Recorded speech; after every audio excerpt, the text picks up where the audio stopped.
ginjal nyari ahan yang menjadi cita-cita diberkati Tuhan nama kuasa dengan mison mabaya sotarida on mauna makta patuat sori pada Sodomoron sebagai tokoh Sumatera Utara nama ngalen godang niroa nama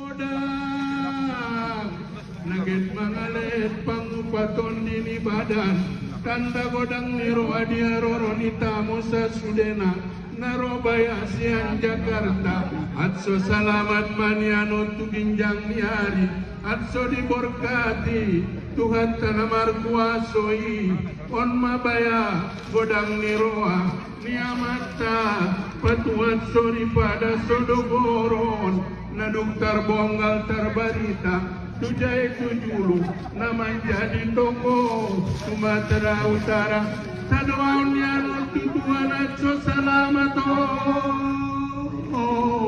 on mai aina ibana doata salamaton tu ginjang niari boti maleluani sebagai sosok yang selalu mencari solusi pada masalah yang ada di hadapannya.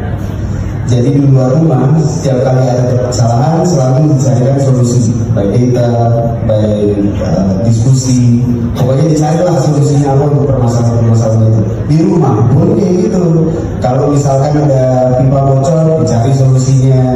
Kalau tiba-tiba ada misalkan pintunya rusak, nggak bisa ditutup, dicari solusinya. Jadi memang hal-hal yang rinci pun diperhatiin. Bukan nyari siapa pelakunya dulu ya? Mungkin kalau misalkan cerita tentang Cahyo atau ayahnya lah ya lebih ini gitu. Kita panggil ayahnya. Kalau bicara tentang ayahnya, kalau dilihat di media ayah ini sangat lucu orangnya. Di rumah kayak gimana? Lebih lucu lagi sebetulnya kalau di rumah. Jadi nggak pernah lucu ya? Jadi dia benar-benar kalau hidup itu kayaknya prinsip hidupnya adalah kalau misalkan diberikan cobaan dan diberikan kesulitan oleh Allah, disyukuri dan diketahui. Itu dengan salah satu caranya. Tetapi telah bersama dengan saya putra kedua Pak Anies Rashid Baswedan. Beliau adalah Bang Mikael Azizi Baswedan, mahasiswa di Universitas Indonesia.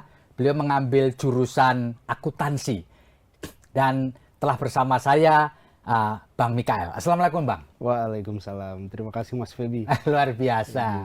Bang, sehat hari ini Bang? Alhamdulillah, alhamdulillah sehat. Bang, sebagai putra calon Presiden Republik Indonesia, apakah Anda ikut deg-degan, was-was gitu ya? Iya kan? Harap-harap cemas gitu Pak saat ini ya. Terutama saat ini kan lagi memasuki masa kampanye sampai nanti awal Februari 2024. Silakan Pak. Wah, pasti. Ya. Pasti ngerasa deg-degannya juga. Ya. Ya kita sebagai anak-anaknya calon presiden dan calon wakil presiden siapapun itu pasti kan merasakan betapa pentingnya posisi ini untuk orang tua kami. Jadi kami sebagai anak-anaknya juga ingin membantu, ingin support, dan di situ kami juga merasakan wah ini perjuangan yang berat ini. Ya. Karena hanya 3 dari 270 juta ini. Jadi emang kerasalah deg-degannya. Ya. Bang Mikael, apa bisa cerita untuk mensupport ayah Abah ini? Apa yang Anda lakukan Bang selama ini Bang? Ya, kalau aku saat ini ikut beberapa organisasi. Kebetulan 2 tahun yang lalu aku bersama teman-teman membentuk organisasi namanya Harapan Bangsa atau disingkat HARSA. Nah, di situ kami membuat organisasi yang menjadi wadah untuk pemuda mengumpulkan ide, mengumpulkan gagasan, dan di situ kita akan berkolaborasi untuk mencari solusi lah. Nah, dari situ berkumpullah dengan organisasi lain dan kita membuat simpul dan menjadikan satu organisasi besar, yaitu Ubah Bareng namanya. Ubah Bareng? Ubah Bareng. Nah, Ubah Bareng ini menjadi organisasi kepemudaan official dari TKN Pak Anies dan Muhaimin. Oh gitu ya. Jadi Anda berkhidmat di situ ya? Iya. Baik. Sepanjang memberikan support kepada Abah Pak Anies Rashid Baswedan, apa pengalaman paling menarik yang pernah Anda rasakan, Bang Mikael? Ini yang menurut aku nggak semua orang bisa dapetin ya. Itu mendengar cerita-cerita setiap orang dari berbagai daerah. Oh gitu. Jadi misalkan kemarin aku sempat ke Surabaya, sempat ke Madura, mereka menceritakan kondisi mereka di wilayah mereka masing-masing. Di Medan juga, di Padang, udah beberapa kali mereka menceritakan bahwa masih banyak kekurangan yang harus diubah gitu. Dan dari situ tuh aku jadi belajar gimana kondisi Indonesia saat ini dan kira-kira apa yang bisa kita lakukan untuk melakukan perubahan itu. Jadi abang ikut keliling bersama rombongan abah atau sendiri?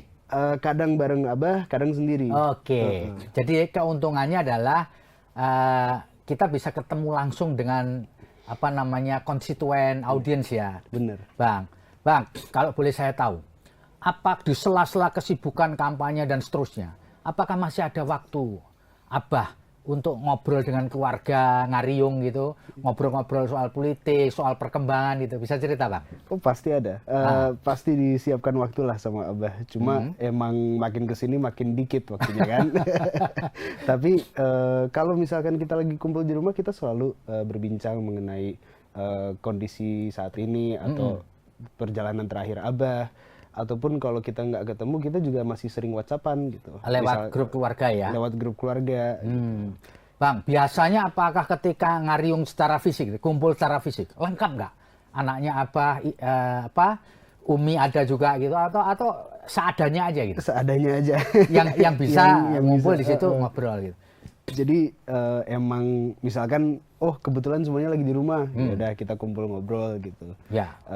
Tapi kan misalkan saat ini adik saya lagi kuliah di Manchester University. Kan kalau gitu susah kan kumpul fisik gitu. Jadi emang ya seadanya aja. Kalau abah lagi di luar, kadang aku juga ngumpul sama mama, sama kakak, sama adik, dan di situ kita diskusi juga.